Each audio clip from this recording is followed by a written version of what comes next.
आज दिशा को देखने के लिए लड़के वाले उसके घर आने वाले थे। दिशा सच सवर कर तैयार हो जाती है। तभी उसकी माँ नीता उसके कमरे में आती है। हाय हाय, किसी की नजर ना लगे, कितनी सुंदर लग रही है मेरी बेटी। क्या मैं इतनी सुंदर दिख रही हूँ? फिर तो लड़के वाले मुझे इस बार पसंद कर ही लेंगे। बिल्कुल कर लेंगे, बस तू अपने फावड़े से लंबे दांत मत दिखाइयो उन्हें। अरे हमेशा बत्ती से दिखाना जरूरी नहीं है। पर माँ, अब हंसूंगी तो दांत तो दिखेंगे ही ना। हाँ तो मत हंस, बस एक मुस्कान रख चेहरे पर। देख दिशा, बहुत अच्छे घर का रिश्ता है। एक बार बात बन जाए तो अपना ये मुंह बस ससुराल जाकर ही खोलियो। वैसे भी तेरे लंबे दांतों की वजह से तेरी शादी होते होते रह जाती है, और अगर इस बार भी यही हुआ ना तो तू हमेशा के लिए कुंवारी रह जाएगी। नहीं नहीं माँ, आप जो कहोगी मैं करूँगी। मुझे कुंवारा नहीं मरना। दिशा वैसे तो बहुत गोरी चिट्टी और सुंदर थी, लेकिन उसके दांत बहुत लंबे थे, जिसके कारण वो जब भी हंसने या कुछ कहने के लिए मुंह खोलती तो उसके लंबे दांतों को देखकर सबका मुंह बन जाया करता, जिसकी वजह से उसकी शादी में भी बहुत दिक्कत आ रही थी। जिसके बाद बहुत मुश्किल से दिशा के लिए एक मानव नाम के लड़के का रिश्ता आता है और दिशा सबके सामने चाय नाश्ता लेकर जाती है। अरे वाह बहन जी, जैसा फोटो में देखा था बिल्कुल वैसी ही दिखती है आपकी बेटी तो। हाँ बहन जी, सुंदर के साथ साथ बहुत गुनी भी है मेरी दिशा। बस जिस घर जाएगी सबको खुश रखेगी। माँ, मुझे दिशा पसंद है। देखो इसकी मुस्कान कितनी प्यारी है। सुजीत दिशा की मुस्कान देखकर ही उस पर फिदा हो जाता है और सुरेखा भी बात आगे बढ़ाते हुए अपने बेटे का रिश्ता उसके साथ तय कर देती है। जिसके बाद तो दिशा की खुशी का ठिकाना नहीं रहता। कुछ समय बाद दोनों की धूमधाम से शादी हो जाती है। गृह प्रवेश के समय दिशा कलश को गिराकर एक पैर अंदर रखती है कि तभी उसका पैर लहंगे में अटक जाता है और वो गिरने लगती है, तो सुजीत उसे बचा लेता है। थैंक यू सुजीत जी, वरना मैं तो अभी गिर ही जाती। दिशा के मुंह खोलते ही उसके लंबे दांतों के दर्शन उसके घर वालों को हो जाते हैं और सभी हैरान रह जाते हैं। हैरानी के कारण सुजीत दिशा को छोड़ देता है, जिससे वो धड़ाम से जमीन पर गिर जाती है। हे भगवान बहू, ये तेरे दांत इतने लंबे क्यों हैं? ये तो हमेशा से ही ऐसे हैं माँ जी। माँ ने कहा था कि ससुराल जाकर ही अपना मुंह खोलना। मैं तो वो भी नहीं बोलती, वो तो मैं गिरने वाली थी इसलिए बोल पड़ी। सुजीत जी, आप खड़े क्या हैं? मेरी मदद कीजिए ना। सुजीत दिशा को जमीन से उठने में मदद करता है और उसे घूर घूर कर देखने लगता है, तो दिशा शर्मा जाती है। अजी ऐसे क्या टुकुर टुकुर ताक रहे हैं? मुझे शर्म आ रही है। और मुझे हैरानी हो रही है, क्योंकि इतनी सुंदर चेहरे वाली के राक्षस जैसे लंबे दांत होंगे, मुझे नहीं पता था। हाय हाय, मेरे साथ तो धोखा हो गया। ये कैसी दत्तल बहू ले आई मैं। दिशा के लंबे दांत देखकर सुरेखा चौंक जाती है और बेहोश होकर गिर पड़ती है। कुछ देर में जब उसे होश आता है तो दिशा उसके सामने ही बैठी थी। उसे देखकर सुरेखा का पारा हाई हो जाता है। अरे सामने बैठी बत्तीसी क्या चमका रही है? दूर हो जा मेरी नजरों के सामने से। माँ जी, आप ऐसा क्यों कह रही हैं? अब मेरे दांत लंबे हैं तो भला इसमें मेरा क्या दोष? नहीं नहीं, तेरा तो कोई दोष नहीं है। अरे दोष तो सब मेरा है, मेरा, जो मैं तेरे जैसी दत्तल बहू ले आई। हाय, मेरी अकल पर तो ताले ही पड़े थे। माँ शांत हो जाओ, उसकी वजह से क्यों अपनी तबीयत खराब कर रही हो? आप आराम करो। और तुम्हें क्या यहाँ से चलने के लिए बोलना पड़ेगा? सुजीत को गुस्सा करते देखकर दिशा वहाँ से उठकर चली जाती है। अब समय बीतता है। बीतते समय के साथ दिशा अपनी सास और पति का दिल जीतने के लिए पूरे घर की जिम्मेदारी अच्छे से संभालती है। अपनी सास की सेवा भी करती है, लेकिन घर में कोई भी उससे प्यार से बात तक नहीं करता। बात एक रोज की है, जब सुजीत पार्टी में जाने के लिए तैयार हो रहा था। क्या बात है, इस सूट में तो आप बड़े ही जच रहे हैं। वैसे आप कहाँ जा रहे हैं? ऑफिस ही जा रहा हूँ, वहाँ पार्टी है इसलिए ये सूट पहना है। तुम तारीफ करो इसलिए नहीं। पार्टी में जा रहे हैं आप? तो क्या मैं भी आपके साथ चल सकती हूँ? बिल्कुल भी नहीं, क्योंकि वहाँ जाकर तुम ये अपने लंबे लंबे दांतों वाली मुस्कान दोगी, जिससे मेरा मजाक बनेगा, और मुझे अपना मजाक बिल्कुल नहीं बनाना है। सुजीत इतना कहकर वहाँ से चला जाता है, लेकिन उसकी बातों से दिशा को बहुत दुख होता है और वो अकेले में बहुत रोती है। अगले दिन सुजीत के कुछ दोस्त खाने पर आते हैं, तो उनके सामने सुजीत को शर्मिंदगी महसूस ना हो, इसीलिए दिशा अपने मुंह से एक लफ्ज भी नहीं निकालती। तभी खाना खाते हुए सुजीत का दोस्त कहता है, वाह भाभी, आपके हाथों में जादू है। कितना स्वादिष्ट खाना बनाया है, खाकर मजा ही आ गया। राहुल की बात पर दिशा मुस्कुराकर सर हिला देती है तो राहुल को बहुत अजीब लगता है। क्या हो गया भाभी, मुंह में दही जमाया है क्या? अरे सुजीत, भाभी कुछ कहती क्यों नहीं? गूंगी है क्या? बिल्कुल नहीं, मेरी पत्नी की आवाज बहुत मीठी है, कहीं तुझे शुगर ना हो जाए, इसीलिए वो चुप है। दिशा, बोलो ना कुछ। मैं क्या कहूँ जी? अरे दोस्तों, जरा कोई भाभी के बड़े बड़े दांतों को तो देखो। सभी का इस तरह से हंसना दिशा की आंखों में आंसू ले आता है। तभी सुजीत गुस्से में कहता है, तुम लोगों का खाना हो गया हो तो निकलो यहाँ से। क्या हो गया भाई, ऐसे बात क्यों कर रहा है? क्योंकि कोई मेरी बीवी पर हंसे, ये मुझे बर्दाश्त नहीं। कुछ देर पहले तो तू इसके बनाए खाने की तारीफ कर रहा था और अब इसके दांत देखकर इसका मजाक बना रहा है। शर्म नहीं आती? ये सब सुनकर राहुल और सुजीत के बाकी दोस्त दिशा से माफी मांगकर वहाँ से चले जाते हैं। तो वहीं सुजीत दिशा के साथ अच्छे से व्यवहार करने लगता है, लेकिन दिशा की सास उसे अभी भी नापसंद ही करती। एक रोज सफाई करते हुए दिशा के हाथ से फूलदान गिरकर टूट जाता है, जिसकी आवाज सुनकर सुरेखा कमरे से भागी भागी बाहर आती है। अरे कैसी आवाज थी ये? हाय दैया, अरे ओ नास पीटी दत्तल, ये तेरे मायके से नहीं आया था जो गिरा दिया इसे। माँ जी माफ कर दीजिए, गलती से हाथ लग गया तो ये टूट गया। अरे सच में, मतलब एक काम भी ढंग से नहीं कर सकती तू। अरे तुझसे अच्छी तो वो पड़ोसन कमला की बहू है, सुंदर की सुंदर और सारा काम ढंग से करती है। एक तू है, तेरे दांतों के कारण हाँ तो मैं तुझे भेजती नहीं हूँ और घर का काम भी तुझे ढंग से नहीं हो रहा है। माँ जी मैंने जानबूझकर नहीं किया है, गलती से टूट गया। हाँ हाँ ठीक है, अब एक ही रात गाय क्यों जा रही है? चल जल्दी से इसे साफ कर। तभी वहाँ सुजीत आ जाता है और सुरेखा को दिशा पर चिल्लाते हुए देखकर कहता है, माँ बस भी कीजिए, आप क्यों दिशा को हमेशा उसके दांतों को लेकर ताने देती रहती हैं? आपके ताने देने से उसके दांत ठीक तो नहीं हो जाएंगे ना? अच्छा, तो अब तू भी इसके पक्ष में बोलने लगा? वाह बेटा वाह, नाज पीटी कर लिया ना मेरे बेटे को अपनी तरफ तूने। सुरेखा उसे खरी खोटी सुनाकर चली जाती है। अब समय बीतता है और बढ़ती उम्र के कारण सुरेखा बीमार हो जाती है, जिसके कारण वो इतनी कमजोर हो जाती है कि अपने बिस्तर से उठ भी नहीं पा रही थी। इस हालत में दिशा अपनी सास की बहुत सेवा करती है, उसे समय पर खाना खिलाती है, दवाई देती है और रात को उसके पैरों के तेल की मालिश करती है। और इस तरह 1 महीने का समय बीतता है और सुरेखा पहले जैसी स्वस्थ हो जाती है। एक रोज कमला उसके पास रोती हुई आती है और अपनी बहू के घर छोड़ जाने की बात बताती है। उसकी बात सुनकर उसे एहसास होता है कि उसकी बहू दिशा लाखों में एक है। शाम के समय जब सभी खाना खा रहे थे तो दिशा के हाथ से एक प्लेट टूट जाती है। माँ जी माफ करना, मैं अभी साफ कर देती हूँ इसे। अरे कोई बात नहीं बहू, प्लेट ही टूटी है, नहीं आ जाएगी। और ध्यान से, कांच कहीं हाथ में न लग जाए। माँ आपकी तबीयत तो ठीक है ना? आप दिशा से प्यार से बात कर रही हैं, मुझे यकीन नहीं हो रहा। अरे बेटा, यकीन तो मुझे भी नहीं था कि मेरे ये लंबे दांतों वाली बहू मेरी इतनी सेवा करेगी कि मुझे 1 ही महीने में स्वस्थ कर देगी। सच में बहू, मैं हमेशा तेरे लंबे दांतों को देखकर तुझे कोसती रही, मैंने कभी तेरा व्यवहार नहीं देखा। मुझे माफ कर दे बेटा। नहीं माँ जी, ऐसा मत कहिए, आप बड़ी है और आपने मुझे अपनी बहू माना, यही मेरे लिए बहुत है। तभी दिशा की आंखों में आंसू आ जाते हैं तो सुरेखा उसे गले से लगा लेती है।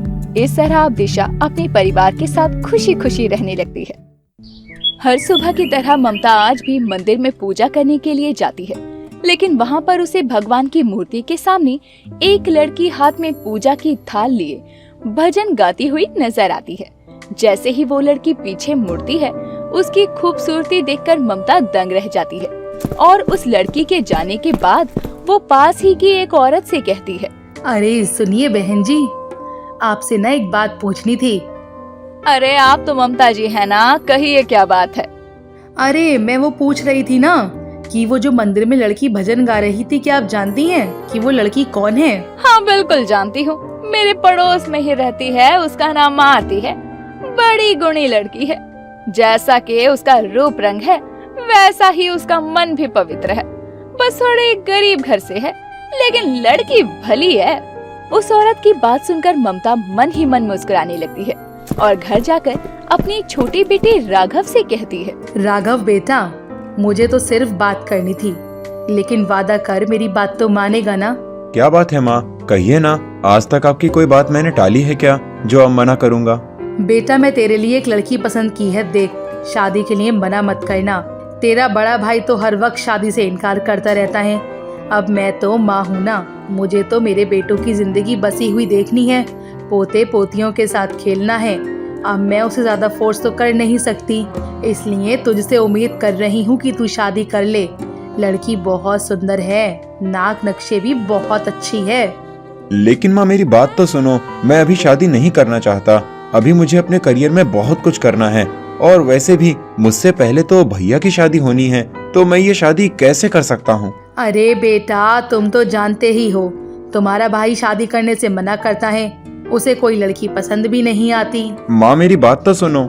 नहीं, अब मैं किसी की नहीं सुनूंगी। कल ही मैं उसके घर जाऊंगी तेरी शादी की बात करने। राघव कुछ कहता उससे पहले ही ममता वहाँ से उठकर चली जाती है, लेकिन राघव परेशान हो जाता है। ऐसे ही एक दिन और बीत जाता है और अगली सुबह ममता आरती के घर पहुँच जाती है। उसका घर काफी छोटा था और आरती फटे पुराने कपड़ों में घर का काम कर रही थी। ममता आरती के माँ बाप को अपने और अपने परिवार के बारे में बताती है और आरती से अपने बेटे राघव का रिश्ता तय कर देती है। शादी से सभी बहुत खुश थे। वहीं ममता अपने घर पर अपने तीनों बेटों को भी ये खुशखबरी देती है। शादी से पहले आरती अपनी शादी का कुछ सामान लेने बाजार जाती है, जहां उसकी टक्कर एक लड़के से हो जाती है और आरती का सामान नीचे गिर जाता है। ये क्या, सारा सामान गिर गया, अब इसे फिर से उठाना पड़ेगा। अरे माफ करना, मैंने जानबूझकर ये सब नहीं किया। रुकिए, मैं आपका सामान उठा देता हूँ। नहीं, रहने दीजिए, मैं कर लूंगी। अरे ऐसे कैसे, मैंने आपका सामान गिराया है, मैं उठा देता हूँ। ठीक, आप मदद करना चाहते हैं तो कर दीजिए। अमन आरती की खूबसूरती से अपनी नजरें हटा ही नहीं पाता। आरती अपना सामान लेकर घर की ओर चल देती है। अमन उसका पीछा करता है और उसके घर के आसपास से उसके बारे में जानकारी निकालता है। बड़ी खुशी से वो अपने घर आता है और अपनी माँ ममता से कहता है, माँ आप चाहते थे ना कि मैं शादी कर लूं, तो मैंने अपने लिए एक बहुत ही अच्छी लड़की पसंद की है।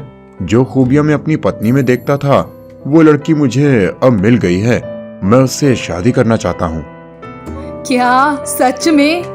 भगवान का लाख लाख शुक्र है कि आखिरकार तुझे भी कोई लड़की पसंद आई और तू भी शादी करना चाहता है।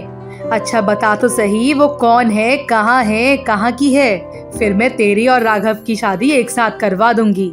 अरे अरे रुको माँ, अभी तक मैंने उस लड़की से बात तक नहीं की है। मैं पहले उससे बात कर लूं, फिर मैं आपको उसके बारे में सब बता दूंगा। अच्छा ठीक है बेटा, जैसा सही लगे वैसा कर, पर राघव की शादी से पहले बता देना। दोनों बेटों की शादी साथ में होगी तो खुशियाँ भी दोगुनी होंगी बेटा। ठीक है माँ, जैसा आप कहो। लगता है भगवान आज मुझे एक साथ सारी खुशियाँ दे देगा, कहीं मैं खुशी से मर न जाऊं। ममता अपने दोनों बेटों की शादी की बात से बहुत खुश थी, लेकिन वो इस बात से अनजान थी कि जिस लड़की से शादी होने वाली है वो एक ही है। अब कुछ दिन और बीत जाते हैं। राघव और आरती की सगाई का दिन भी पास था। जब सभी लोग सगाई के लिए आरती के घर जाते हैं, तब अमन को पता चलता है कि जिस लड़की को वो पसंद करता है और जिससे उसके भाई की शादी हो रही है, वो लड़की एक है। ये देखकर उसका दिल टूट जाता है। सगाई में सभी लोग आ चुके थे, बस राघव नहीं आता और तभी उसका एक मैसेज आता है। अरे बेटा, अमनजीत, राघव को कॉल तो कर और पूछ कहाँ रह गया है। ठीक है माँ, देखता हूँ। अमन इतना कहता है कि तभी उसके फोन पर एक मैसेज आता है जो कि राघव का था, जिसमें लिखा था कि राघव किसी और से प्यार करता है और वो उससे शादी करने वाला है, क्योंकि उसकी कहीं और शादी हो रही है। ये बात राघव अपनी माँ को नहीं बता पाया, क्योंकि उसकी माँ उसकी शादी कहीं और करवाना चाहती थी, लेकिन अब वो सगाई नहीं कर सकता।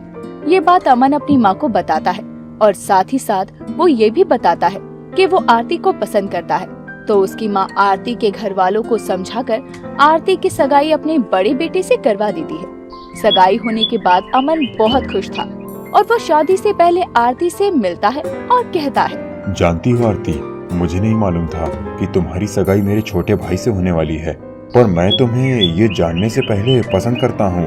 मैं तो माँ को भी तुम्हारे बारे में बताने वाला था, लेकिन फिर उस दिन सगाई में मुझे पता चला तो मैंने उन्हें कुछ नहीं कहा। पर जब राघव ने सगाई से इनकार कर दिया तो मैंने माँ को सच बता दिया। तुम्हें ये सब इसलिए बता रहा हूँ ताकि बाद में तुम्हें ये सब मालूम हो तो तुम मुझे गलत ना समझो। नहीं अमन जी, ऐसी बात नहीं है। आप तो मेरे लिए एक फरिश्ते की तरह हो जिसने मेरे परिवार की इज्जत बचा ली। नहीं आरती, अगर तुम्हें मैं पसंद नहीं हूँ तो तुम इस शादी से इनकार कर सकती हो।